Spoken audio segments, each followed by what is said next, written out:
Hello class 9th students, तो कैसे हैं आप लोग। तो दोस्तों, इससे पहले मैंने आपको फ्रेंच रेवोल्यूशन कराया था, और अगर आपने वो वीडियो नहीं देखी है तो पहले जाके वो देखिए ताकि आपको ये वीडियो बेहतर समझ में आएगी। ठीक है, तो आज हम करने आए हैं democracy. What is democracy, why democracy, important questions. तो देखते हैं इसमें आंसर। सबसे पहला क्वेश्चन है हमारे सामने, define democracy, state 2 merits and demerits of democracy. यानी सबसे पहले तो आपको डेमोक्रेसी बतानी है, उसके बाद 2 उसके गुण और 2 अवगुण बताने। ठीक है, तो democracy is a form of government which is chosen by the people to work their welfare and can be changed by them. यानी कि डेमोक्रेसी जो है वो लोगों द्वारा चुनी जाती है और लोगों के लिए चुनी जाती है। ठीक है, उनके वेलफेयर के लिए चुनी जाती है और अगर ज़रूरत पड़ती है तो उसको चेंज भी कर सकते हैं। ये तो हमने डिफाइन की डेमोक्रेसी। अब हम इसके मेरिट देखते हैं। तो मेरिट में हमने सबसे पहले बात की, democracy is the best form of government as the rulers are accountable to the people and have to fulfil their needs. यानी डेमोक्रेसी जो है वो बेस्ट फॉर्म है गवर्नमेंट का, क्योंकि इसमें क्या होता है, रूलर जो होता है वो आंसरेबल होता है, वो जवाबदेह होता है, उत्तरदायी होता है किसका, लोगों का, जिन्होंने उन्हें चुना है। ठीक है, सेकंड पॉइंट है, democracy is based on consultation and discussion. यानी डेमोक्रेसी जो है ना वो एक कंसल्टेशन पे चलता है और डिस्कशन पे चलता है। This reduces the chance of hasty and irresponsible decision from being taken and improve the quality of decision making.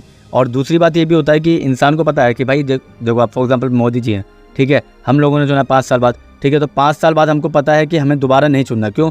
क्योंकि अगर उन्होंने सही काम नहीं किया तो दोबारा नहीं चुनना, और अगर अच्छा काम किया है तो तीसरी बार भी चुनेंगे। ठीक है, तो ये होता है डेमोक्रेसी में। अगर आपको कोई रूलर अच्छा नहीं लगता, ठीक है, कोई भी जो देश का संचालन कर रहा है, अगर आपको लग रहा है कि उसने वो वादे नहीं पूरे किए जो उन्होंने प्रोमिसेस किए थे, तो डेमोक्रेसी में आप उसे हटा सकते हैं। मगर वहीं पे अगर डिक्टेटरशिप होती तो आप उसे नहीं हटा पाते।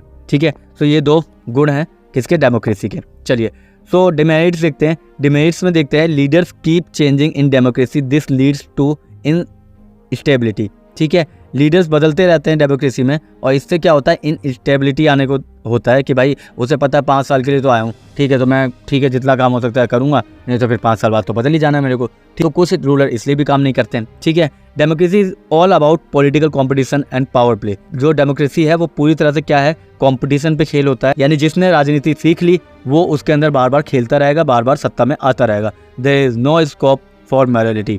यहाँ नैतिकता का कोई भी भाव नहीं होता इसमें, डेमोक्रेसी में। ठीक है, तो ये था आपका फर्स्ट क्वेश्चन। चलिए सेकंड क्वेश्चन देखते हैं। सेकंड क्वेश्चन है, how elections in India are different from Mexico. यानी कि मैक्सिको से हमारे इलेक्शन कैसे अलग है।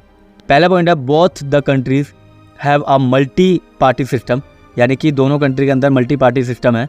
In case of India, political parties in power often lose election, whereas in case of Mexico PRI did not lose a single election for more than 70 years. हमने देखा कि दोनों के अंदर मल्टी पार्टी की बातें तो होती हैं, मगर हमारे इंडिया के अंदर तो मल्टी पार्टी हमें देखने को मिली है, पहले कांग्रेस फिर BJP, मगर वहाँ पे 70 साल से PRI, ठीक है, पीपल रिवोल्यूशनरी पार्टी जो है वही क्या कर रही है, बार बार सत्ता में आ रही है। वो कैसे आ रही है वो मैंने आपको चैप्टर में बताया था, कितने इलीगल रूप से वो आती है। दूसरा पॉइंट है, election in India are held after every 5 years, whereas in case of Mexico election are held after 6 year. यानी हमारे यहाँ 5 साल के बाद लोकसभा का चुनाव होता है और उनके यहाँ 6 साल का चुनाव होता है। तो दूसरा आपका रीजन ये था। थर्ड पॉइंट देखते हैं इसी के अंदर, government officials work under the election commission during the election days, various this is not true for Mexico. यानी हमारे यहाँ तो इलेक्शन कमीशन बनाया हुआ है जो कि स्वतंत्र रूप से काम कर रहा है, मगर मैक्सिको में ऐसा कोई इलेक्शन कमीशन नहीं है जो स्वतंत्र रूप से काम कर रहा हो। तो ये सेकंड क्वेश्चन था। चलिए थर्ड क्वेश्चन की तरफ चलते हैं। थर्ड क्वेश्चन हमारे सामने, explain the major features of democracy. यानी कि आपको मेजर फीचर्स बताने डेमोक्रेसी के। तो पहला पॉइंट है आंसर में, final authority with the people's representatives in a democracy, the final decision making power must rest with those elected by the people. यानी कि जिसे मैंने चुना है, जिसे हम लोगों ने चुना है, उन्हीं के पास वो पावर रहेगी। फॉर एग्जाम्पल हमने अगर मोदी जी को चुना है तो मोदी जी के पास पावर है कि वो लोकसभा को कैसे चलाते हैं या देश का संचालन कैसे करते हैं। ये फाइनल अथॉरिटी उन्हीं के पास होती है जिन्हें हम चूज़ करते हैं। ये डेमोक्रेसी का पहला फीचर है। सेकंड फीचर क्या है, हिंदी वालों विशेषताएं पूछ रहे हैं इस वाले क्वेश्चन में। ठीक है, सेकंड पॉइंट क्या है, फ्री एंड फेयर इलेक्शन।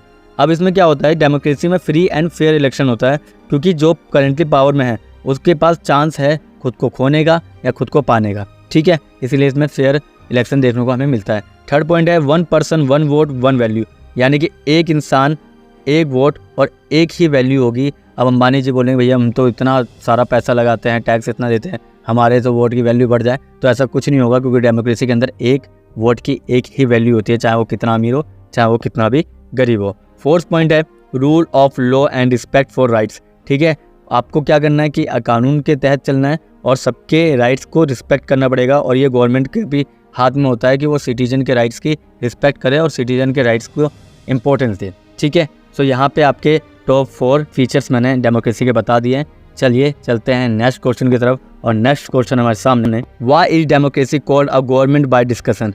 यानी कि डेमोक्रेसी को हम गवर्नमेंट बाय डिस्कशन क्यों बोलते हैं। तो देखिए, democracy provides all the citizens some basic rights through which they can give their opinion. यानी डेमोक्रेसी सभी को मौका देता है कि भाई वो अपनी बातें रख सकता है। जैसे आज के डेट में आप जानते हैं कि इलेक्शन के समय में मीडिया जो होती है आम लोगों से पूछने लगती है कि कौन बेहतर है कौन नहीं है, तो हर इंसान अपने मत रख सकता है कि भाई उन्होंने इस तरह के काम नहीं किए तो हम इसीलिए वोट नहीं दे रहे। सेकंड पॉइंट है democracy provide chance to all the citizen to choose their representative and change them if they don't work according to their wishes.